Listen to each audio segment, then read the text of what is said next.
Berapa lama rakyat bisa menahan diri ketika hidup mereka terus dihimpit, sementara dari atas panggung kekuasaan hanya keluar janji manis dan kata maaf yang diulang-ulang. 1 dekade terakhir, negeri ini dibanjiri proyek mercusuar yang megah. Jalan tol membentang, kereta cepat melaju, gedung-gedung baru berdiri. Tetapi di balik beton dan baja itu, ada harga mahal yang harus dibayar. Subsidi dicabut, harga kebutuhan pokok naik, dan utang menumpuk. Bagi sebagian kecil orang, pembangunan itu jadi lambang kemajuan. Tapi bagi mayoritas rakyat kecil, itu justru jadi beban tambahan yang membuat hidup semakin berat. Ironisnya, ketika rakyat berjuang untuk bertahan, para pejabat justru hidup dalam fasilitas serba mewah. Tekanan ini tidak datang tiba-tiba, ia menumpuk perlahan, tahun demi tahun, sampai akhirnya membentuk bara dalam dada rakyat. Dan ketika satu percikan menyulutnya, ledakan pun tak bisa dihindari. Pertanyaannya, apa yang sebenarnya membuat rakyat akhirnya tak lagi bisa diam? Segmen 1, benih tekanan dari pembangunan megah. 1 dekade terakhir, negeri ini dipenuhi jargon tentang pembangunan besar-besaran. Jalan tol transpulau, bandara internasional, pelabuhan modern, hingga kereta cepat. Semua diproyeksikan sebagai simbol kemajuan bangsa. Iklan-iklan pembangunan menghiasi layar televisi, baliho, hingga media sosial. Rakyat diajak bangga, seolah negeri ini melesat menuju masa depan gemilang. Namun, di balik gemerlap narasi itu, ada kenyataan pahit yang hanya dirasakan mereka yang hidup di bawah. Proyek-proyek megah itu tak muncul dari ruang hampa. Sebagian besar dibiayai dengan utang luar negeri. Untuk menutup biaya, subsidi yang dulu menopang kehidupan rakyat mulai dipangkas. BBM bersubsidi dikurangi, tarif listrik dinaikkan, bahkan gas rumah tangga ikut menyesuaikan harga. Bagi buruh, petani, nelayan, dan pedagang kecil, perubahan ini bukan sekadar angka di atas kertas. Itu berarti ongkos transportasi melonjak, biaya produksi bertambah, dan pengeluaran harian semakin berat. Sementara, manfaat dari jalan tol atau kereta cepat seringkali tidak langsung mereka rasakan. Bagi banyak keluarga, kemajuan itu hanya tampak di layar televisi, bukan di meja makan mereka. Kesenjangan semakin terasa. Mereka yang berada dekat dengan lingkar proyek atau punya modal besar bisa ikut menikmati keuntungan. Tapi bagi rakyat kecil, semua itu terasa jauh dan asing.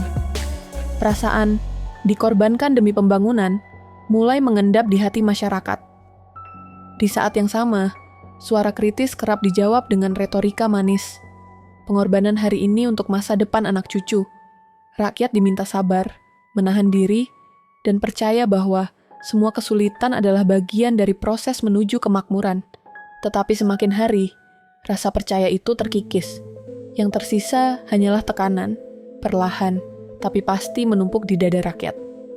Segmen 2, era penghematan dan ironi kesenjangan. Setelah bertahun-tahun diminta berkorban demi pembangunan, rakyat berharap ada titik terang. Namun yang datang justru babak baru, kebijakan penghematan. Pajak dinaikkan, tarif layanan publik ditambah, sementara subsidi yang tersisa makin dipersempit. Pemerintah menyebut ini langkah perlu untuk menyelamatkan anggaran. Tetapi, bagi rakyat kecil, artinya beban hidup semakin menghimpit. Harga kebutuhan pokok meroket tanpa kendali. Beras, minyak goreng, hingga tarif angkutan terus naik. Sementara, ribuan pekerja kehilangan pekerjaan akibat gelombang pemutusan hubungan kerja. Para buruh yang tersisa pun harus menerima upah yang nyaris tak cukup menutup biaya hidup sehari-hari. Ironinya, di tengah kesulitan itu, berita tentang para pejabat yang menambah tunjangan dan fasilitas mewah justru menyeruak.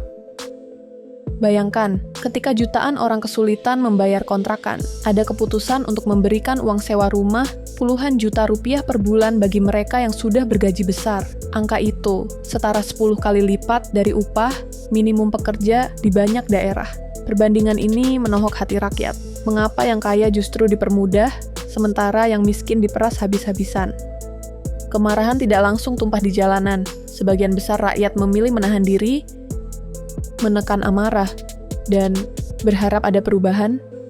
Namun emosi itu terus menumpuk, bagai bara yang semakin panas di bawah abu.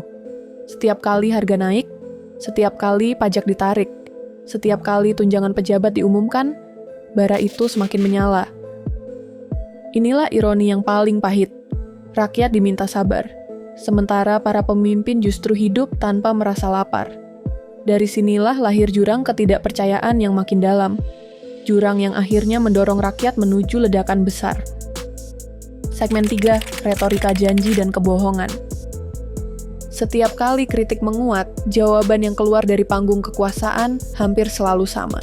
Janji manis atau kata maaf yang diulang-ulang. Rakyat diberi narasi bahwa penderitaan mereka hanyalah proses menuju kesejahteraan, bahwa semua pengorbanan hari ini akan terbayar di masa depan. Kata-kata itu diulang begitu sering, sampai akhirnya kehilangan makna. Di desa-desa, para petani terus menunggu janji harga gabah yang stabil. Di kota-kota, buruh berharap janji kenaikan upah sesuai kebutuhan hidup layak. Pedagang kecil menanti janji penertiban pasar modern yang mematikan usaha mereka. Namun kenyataan di lapangan tak pernah seindah retorika. Harga gabah jatuh, buruh masih tertekan, dan pedagang kecil kian tersisih. Lambat laun, rakyat mulai melihat pola. Janji tidak dimaksudkan untuk ditepati, melainkan untuk meredam gejolak. Kata maaf bukan tanda penyesalan, melainkan sekadar alat politik untuk menunda kemarahan publik. Bagi rakyat yang hidupnya kian berat, semua itu terasa seperti penghinaan terbuka. Kebohongan yang diulang-ulang tidak membuat rakyat lupa, justru membuat luka semakin dalam. Mereka sadar, suara mereka hanya dianggap perlu saat pemilu, selebihnya diabaikan. Setiap janji palsu menambah satu lapisan lagi pada dinding ketidakpercayaan.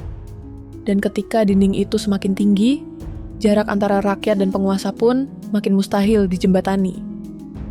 Pada titik ini, emosi rakyat bukan sekadar kekecewaan. Ia berubah menjadi kemarahan yang terpendam, menunggu pemicu kecil untuk berubah menjadi ledakan besar. Retorika kosong yang dulunya mampu menenangkan, kini justru menjadi bahan bakar api kemarahan. Segmen 4, ledakan sosial saat kesabaran habis. Bara yang disimpan terlalu lama akhirnya menemukan percikan. Itu terjadi ketika seorang anak muda, tulang punggung keluarga, meregang nyawa di tengah aksi demonstrasi. Ia bukan politisi, bukan aktivis elit, hanya rakyat biasa yang mencari nafkah di jalanan. Namun kematiannya menjadi simbol betapa rendahnya nilai nyawa rakyat di mata kekuasaan. Kabar itu menyebar cepat, memicu gelombang emosi kolektif. Apa yang tadinya hanya unjuk rasa sporadis berubah menjadi ledakan nasional. Dari Jakarta hingga kota-kota besar di daerah, ribuan orang turun ke jalan. Gedung-gedung DPRD dibakar, aparat bentrok dengan massa, dan seruan perubahan menggema dari berbagai penjuru. Ledakan ini bukan kemarahan spontan, melainkan akumulasi bertahun-tahun. Dari proyek mercusuar yang hanya menyisakan utang, dari subsidi yang dipangkas, dari pajak yang mencekik, dari janji yang tak ditepati, hingga fasilitas mewah yang dinikmati pejabat. Semua itu menumpuk, membentuk gunung tekanan yang akhirnya runtuh dengan cara paling bising, teriakan rakyat di jalanan. Rakyat yang biasanya diam kini bersuara.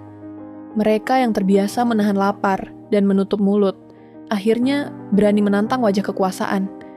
Bagi mereka, tak ada lagi yang bisa hilang selain harga diri. Dan ketika harga diri diinjak terlalu lama, perlawanan menjadi satu-satunya pilihan. Ledakan ini menjadi tanda. Kesabaran ada batasnya. Rakyat bisa menunggu, bisa diam, bisa menahan. Tapi ketika batas itu dilampaui, kekuasaan harus bersiap menghadapi sesuatu yang jauh lebih kuat daripada retorika, yakni amarah kolektif sebuah bangsa. Terakhir, penutup. Ledakan rakyat bukan sekadar amarah sesaat, melainkan peringatan keras bahwa kekuasaan tanpa empati tidak akan pernah bertahan lama. Tekanan yang terus ditumpuk, ditambah kebohongan yang diulang-ulang, hanya akan mempercepat runtuhnya legitimasi. Sejarah membuktikan, ketika jarak antara penguasa dan rakyat terlalu lebar, bangsa ini selalu memilih jalan paling bising, suara di jalanan.